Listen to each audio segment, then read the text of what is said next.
show, journalist Sonia Vanden. She's in Moscow. Hey, Sonia, how you doing?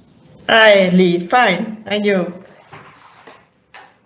Sonia, we're on with Jason Goodman, our co-host today. Jason, Sonia, Jason. Hello. Hi. So, Sonia, my first question for you is, you're in Moscow, one of the world's great cities, and I've never been there.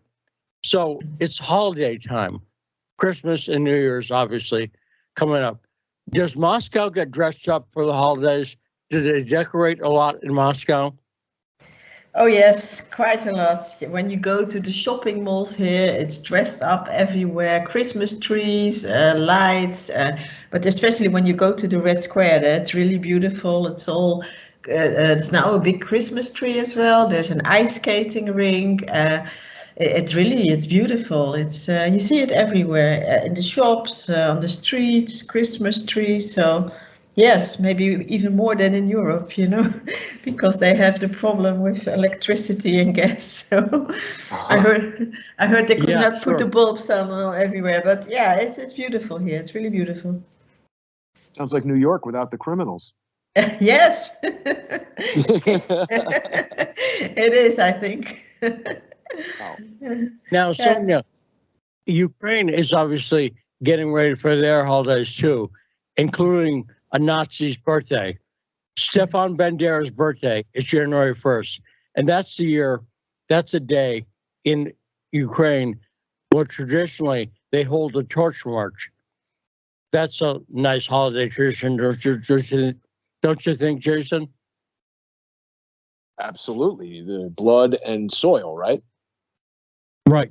Now, have you heard anything about whether Bandera parades, torch marches are planned in Ukraine? Have you heard anything at all about that, Sonia? I didn't hear as yet, but well, at least they have light. But I mean, well, I think they will hold them in Kiev, I suppose. But I didn't hear yet. But they always do it every year. So why, especially I think they will do it this year. To make a statement again. It's a pretty bad statement, of course. But okay, the West wants us to believe that. Yeah, it's actually they're no Nazis. They're not neo-Nazis. They're just good people fighting for Ukraine. So, but yeah, I keep an eye on it. It's obviously the people in the holiday season is Christmas, celebrating the birth of Christ. So one of the things that they're celebrating in Ukraine is talk about the crackdown on the church in Ukraine. Ukraine has attacked the Ukrainian Orthodox Church, haven't they? Yes, they have now a split in the church, and they say that the Russian Orthodox Church here is very evil, very bad. So the Ukrainian leaders, the regime, is saying when they see Ukrainian people going to Russian Orthodox Church, they will kill them. So yeah, peace on earth, I would say. And so it's really bad. Yeah, it's really bad. It's they will kill them. That's what they said. It's crazy. Yeah. So is that a way to celebrate the holidays, Jason? I guess if you're a Nazi, I mean, I was going to say it sounds remarkably similar to the demonization of Jewish people in Germany in the 1930s. And once everybody's convinced that something is evil, it's got to be vanquished. This seems to be the way you get the public on board with killing a bunch of people. Mm-hmm. Yeah. And that's the philosophy. Now, did you see the recent interview with Zelensky?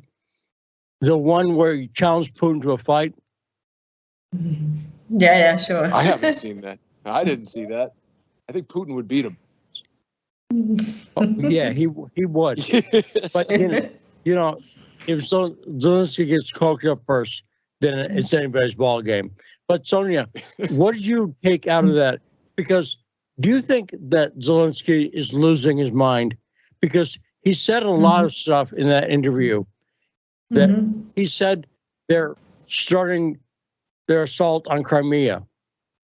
And Zelensky really does seem to be losing it. What did you think of that interview, Sonia? Well, it was crazy. I watched it, and well, there are rumors going around that he's on cocaine or something, so could be. but he's losing it. He's losing the war and his mind. I think this is what they all laughing about here as well. You can go through social media, and you will see Zelensky dancing. You know, he has this clip somehow dancing, and Putin is doing his judo thing. So, but I think he said, yeah, really, but he is saying very crazy things. And I think maybe when he continues this way, I think the US will find another one there, and because you know he's losing it. He's losing the war and his mind. Now, so what are you hearing from the Donbass? Is he losing the war? Russia seems to be advancing slowly, and Bakhmut, where he was today, Zelensky was in Bakhmut handing out medals. And the soldiers, the Ukrainian soldiers in Bakhmut, don't need medals. They need to get the hell out of there. Mm-hmm. What are you hearing about Bakhmut? Bakhmut is brutal for the Ukrainian soldiers, as we're hearing?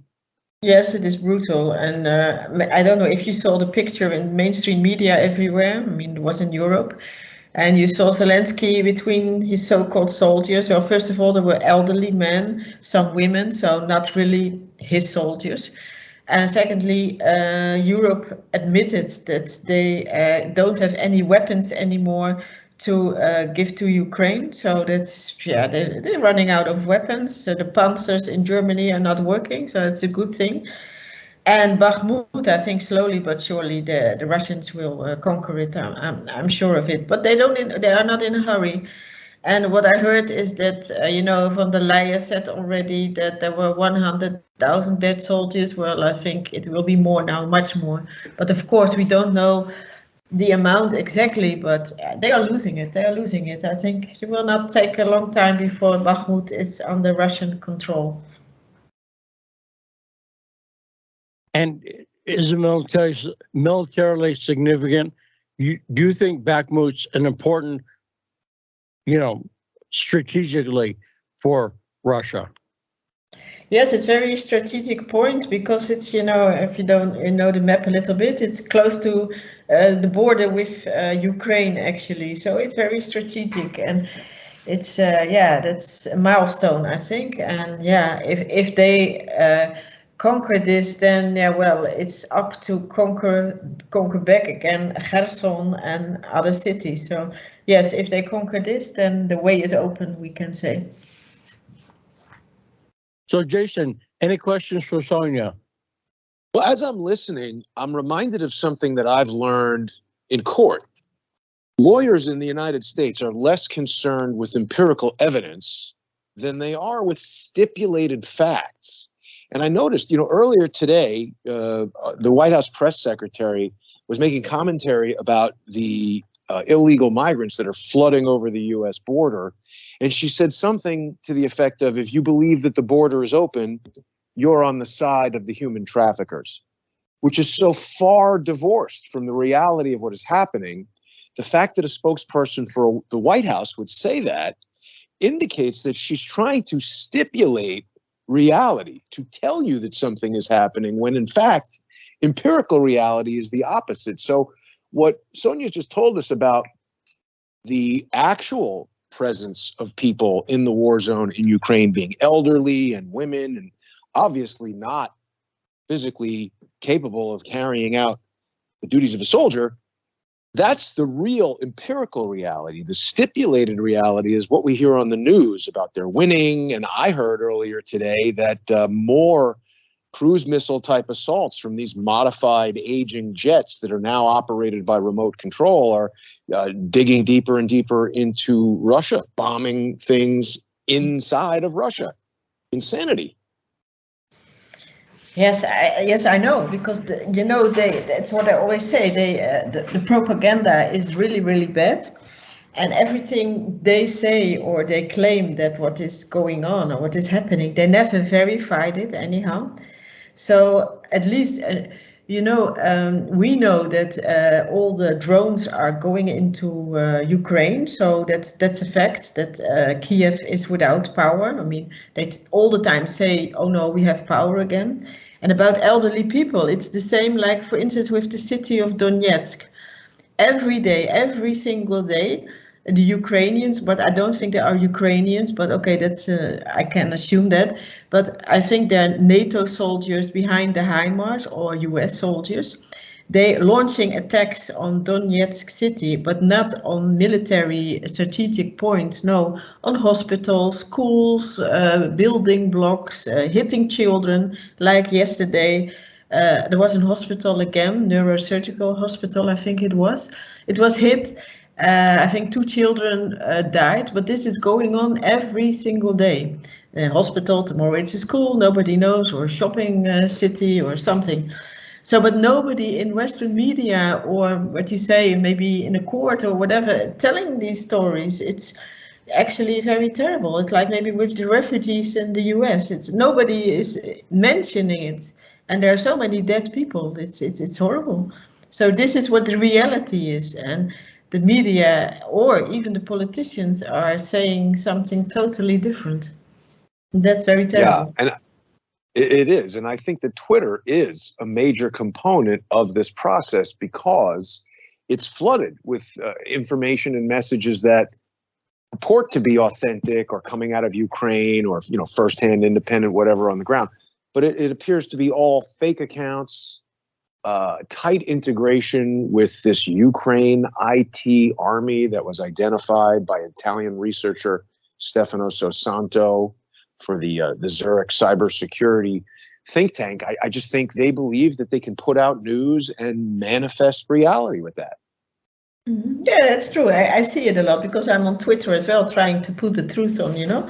And there's so many fake accounts coming out of, they claim to be Ukrainian, but of course what you said, they are not. And now with Elon Musk, I think it's a good thing that they're all complaining now that they will go over on, what is it called, Mastodon or something like that.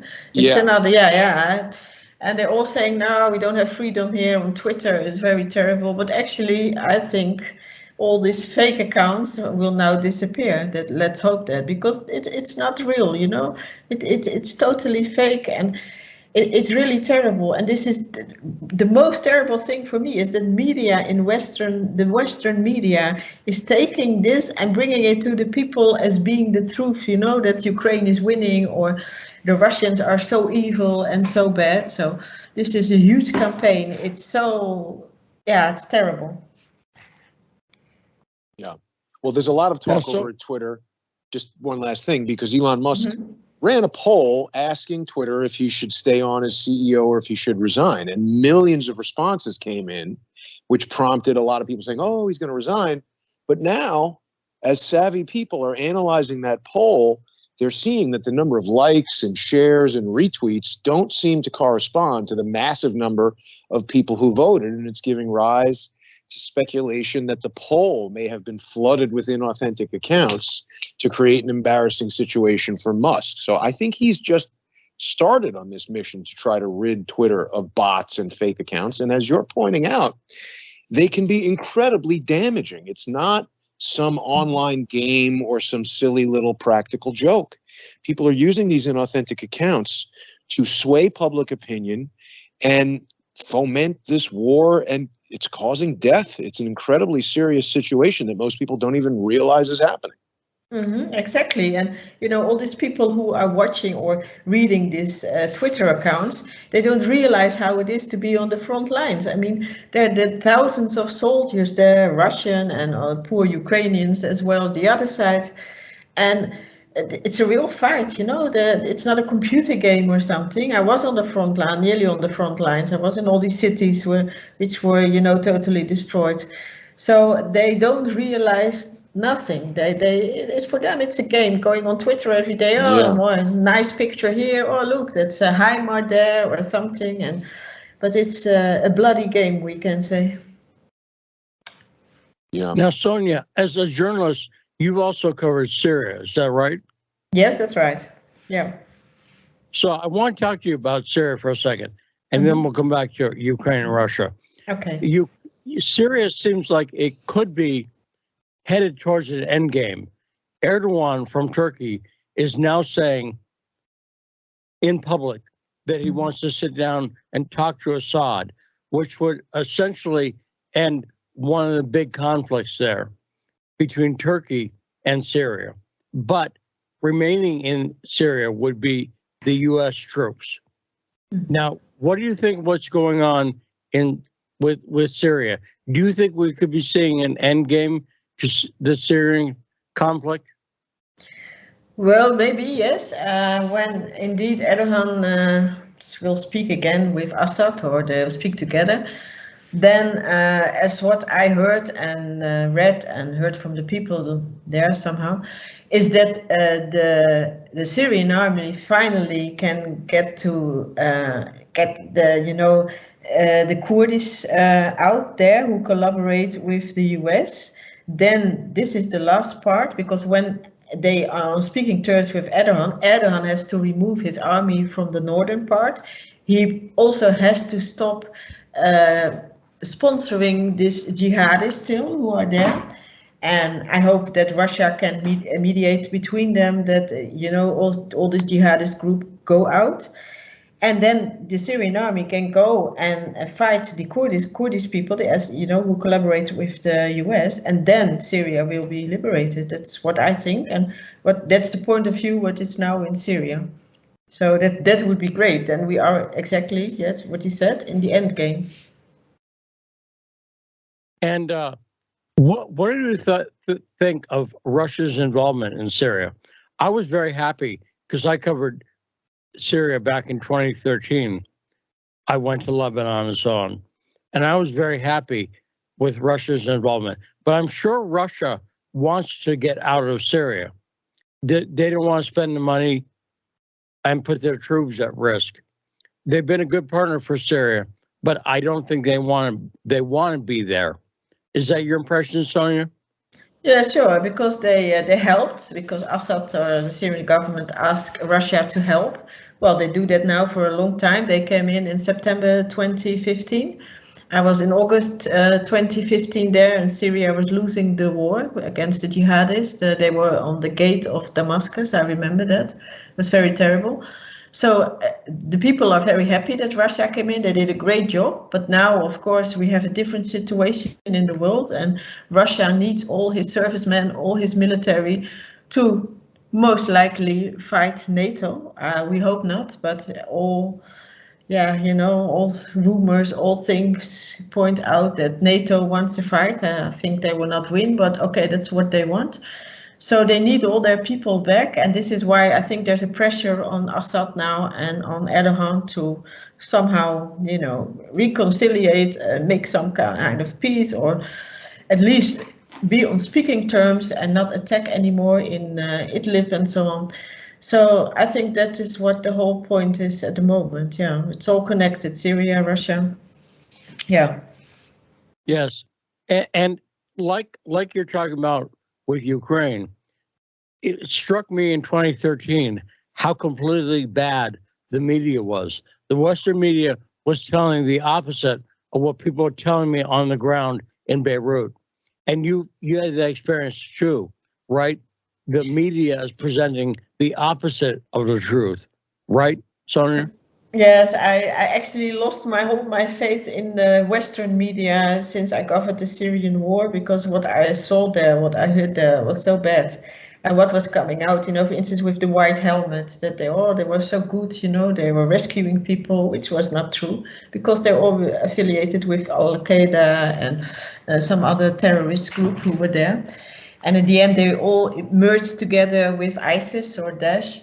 So the media just kept on saying that there were rebels and, the terrible Assad and killing his own people, his children. And this is not the truth, I know. And a lot of people like you and me, we know what was going on. And now they do the same again to Ukraine. They did this coup d'etat 2013, 2014.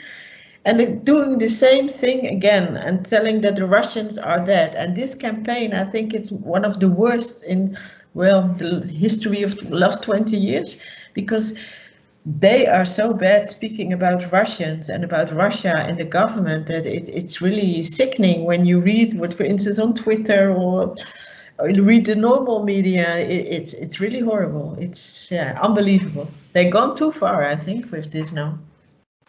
Yeah, I agree. We've spoken in the past how even if this war were to end today, it's created such hatred, it's going to last for generations.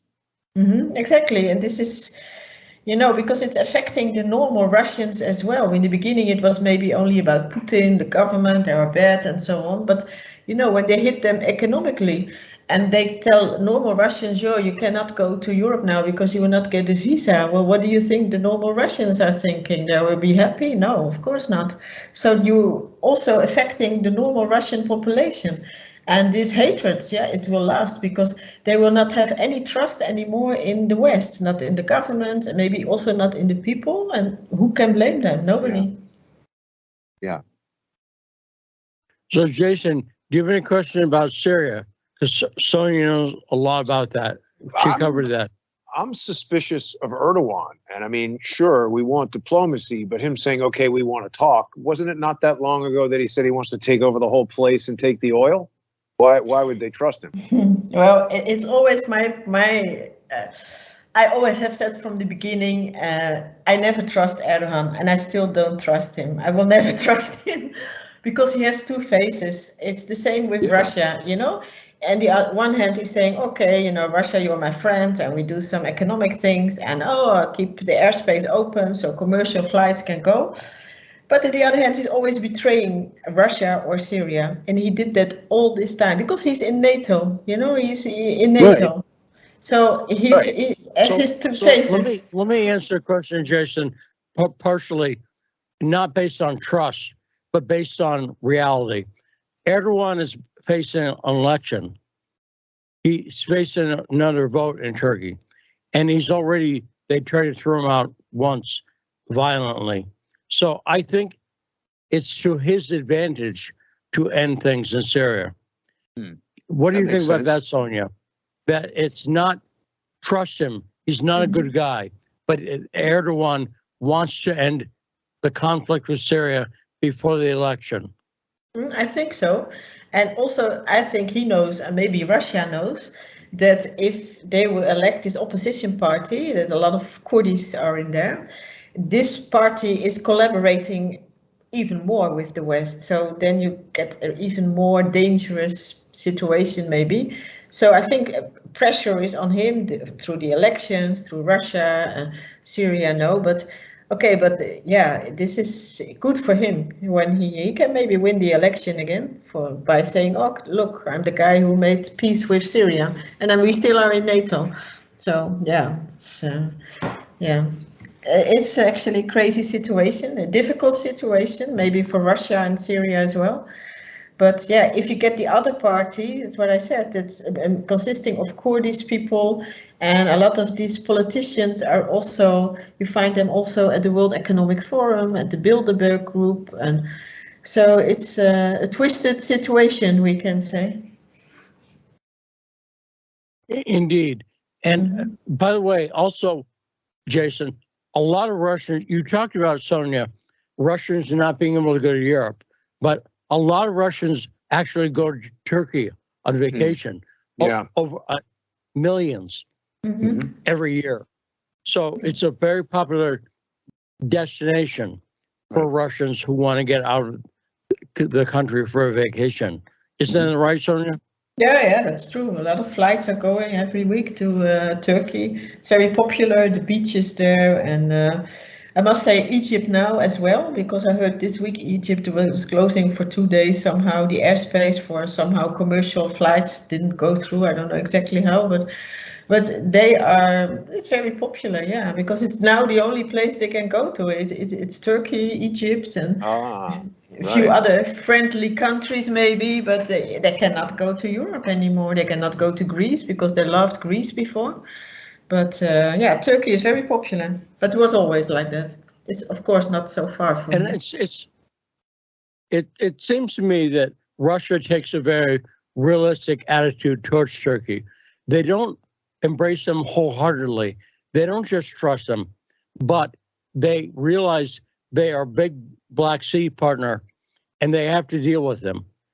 And I think a lot of people don't trust Erdogan, but you're not going to see Putin out there saying, I don't trust Erdogan, because Putin doesn't do diplomacy like that.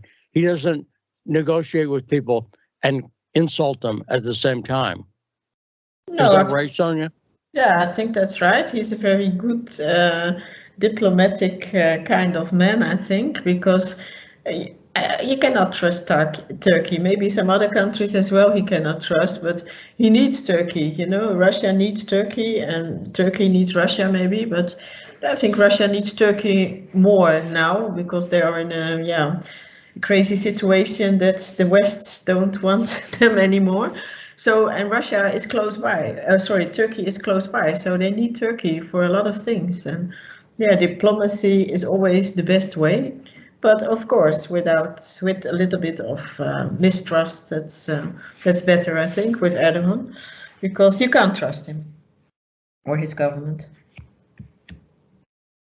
Yeah, and again, I think that's very realistic.